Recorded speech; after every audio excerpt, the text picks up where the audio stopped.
How did Warren Buffett become one of the richest people in the world, Shrikant? Because he knows what stocks to invest in. More important, he knows what stocks to not invest in.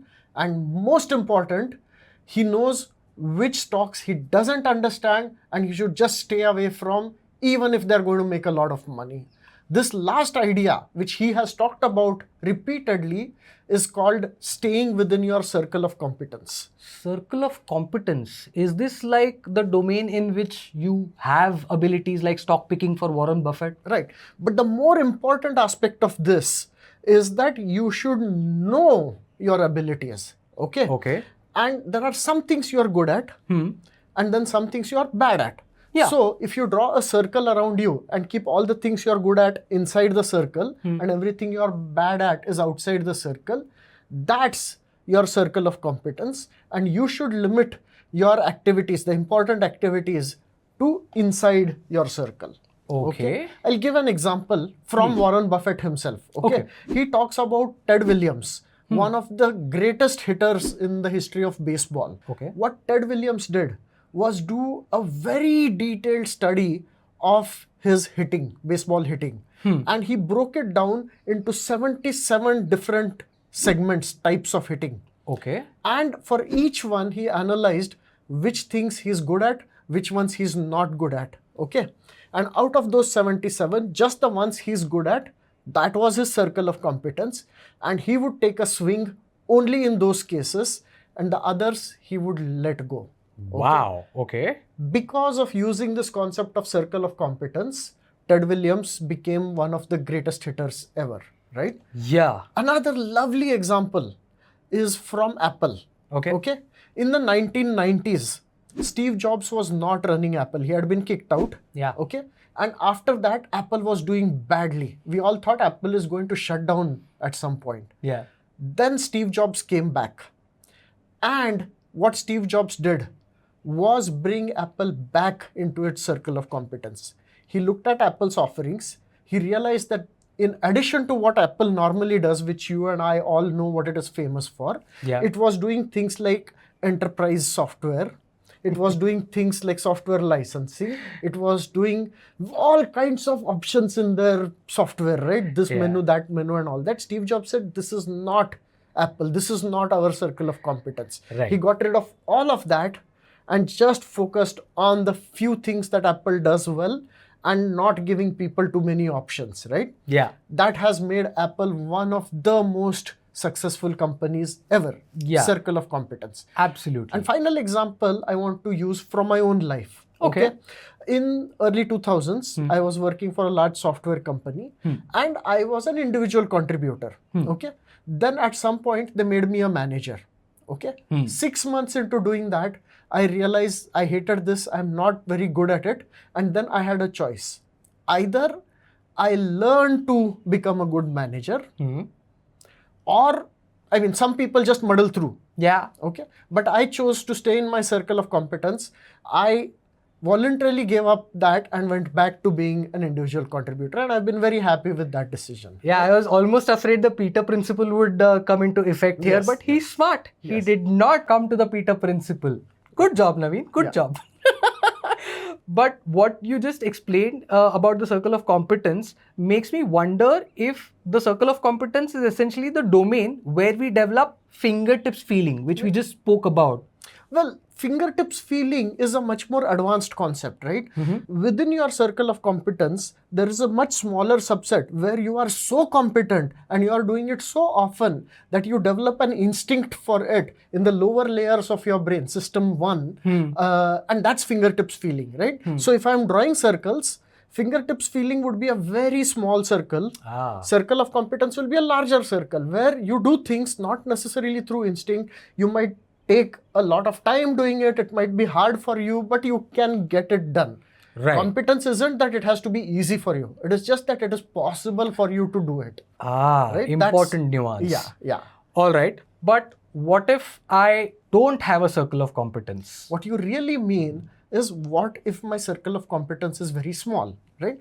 There is pretty much nobody who doesn't have some circle of competence, right? Okay. Because circle of competence doesn't mean that you're better at it than everybody else. It Right. is just that you're competent at it. Okay. Okay. Let me give an example which really comes from economics called comparative advantage. Okay. I won't describe it in detail, but simply suppose Sachin Tendulkar is a very good cook.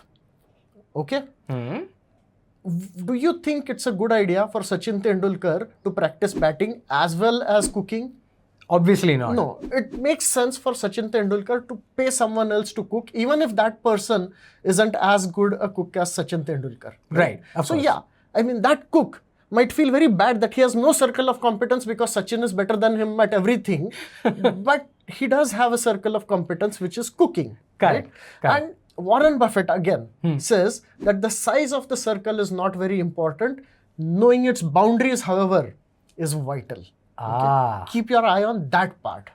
All right. So how do I identify this boundary? As in, how do I identify what falls inside the boundary, inside the circle of Yeah. competence? Far more important is to identify what falls outside. Okay, knowing Okay. what you can't do is important.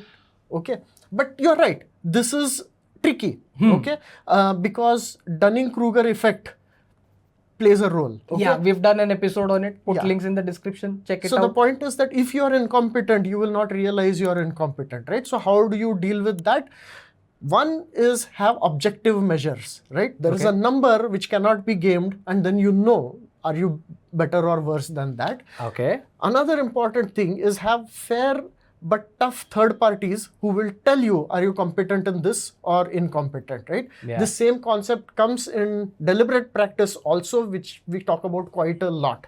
Yeah. So these are things you can do to understand your circle of competence. Yeah, I can see the importance of having like a coach or mentor who can tell you, listen, you might like football, but you're not good at football, so stay away from football, which is why I'm not playing football these days. Not that I ever did. But does this mean that I should always stay within my circle of competence and never go outside of it?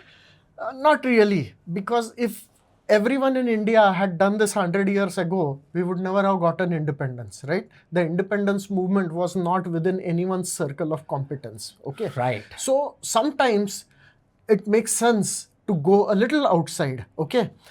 But outside that circle is things I'm bad at, right? So I need to draw one more circle around it. Okay. Okay. I'm going to call it the circle of influence. Okay. So fingertips feeling, circle of competence, circle of influence. Right. So circle of influence is where you can't do something, but you can influence other people who can do something, or you can influence other people so that together you can do something, right? Interesting. The second one is what happened in the freedom movement, right? Yeah. People talked, they collected like-minded people together and they formed groups, and then slowly that group together could do something, even though one person could not have done anything like that. So getting freedom was not within the circle of competence of any one person. True. But as a group, they could do it.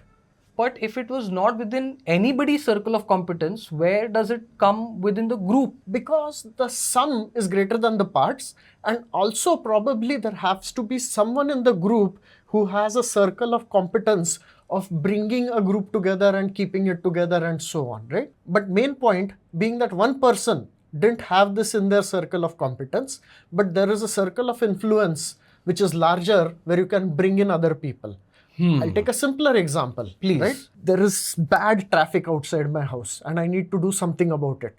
But absolutely not in my circle of competence to do anything about it. Yeah. But if I happen to know someone with a lot of influence who can talk to the local corporator, it is within the circle of competence of the corporator to do something about it. Aha. So it's not within your circle of competence, but there is someone within your circle of influence whose circle of competence intersects with your circle of influence. Correct. Ah, okay. Interesting. So there is fingertips feeling, there is circle of competence, and then there is circle of influence. Yeah. And outside that is the whole wide world. You know, I would say most of the world is in that category, and all the things that people get worked up about are usually outside even the circle of influence, right? Okay. Examples like freedom struggle and all that might be trotted out, but keep in mind that there is no point in whining about something unless you are going to do something about it. Okay? Correct. Complaining on Twitter is useless unless you have 100,000 followers, right? Then it becomes circle of influence thing. Okay? True. we keep talking about the 97-3 principle. right? Yeah. 97% of the things you should just let go. Only 3% you can decide to take action, but then you have to put in serious efforts. Okay. Yeah. Now, let me give some examples of outside the circle of competence, circle of influence, right? Please. The deer, rabbit, and zebra, they get together and they pass a resolution that lions should become vegetarian. Because a lot of people complaining sound like that. Okay. Yeah. Here is a lovely quote. If your solution to some problem relies on if everyone would just, then you do not have a solution. It's not a solution, yes. Everyone is not going to just. Okay. Yeah. At no time in the history of the universe has everyone just. Right. Yeah. And they're not going to start now. Okay. But I wish they do start just commenting and responding and subscribing and Yeah. liking and sharing. Yeah. I know it's a tall ask, but please. So on Twitter, I once pointed out that you should care about your grammar and your spelling. Yeah. Okay. And someone else validly pointed out Yeah. that just because someone's grammar and spelling is bad doesn't mean that they are dumb. True. Which I agreed with.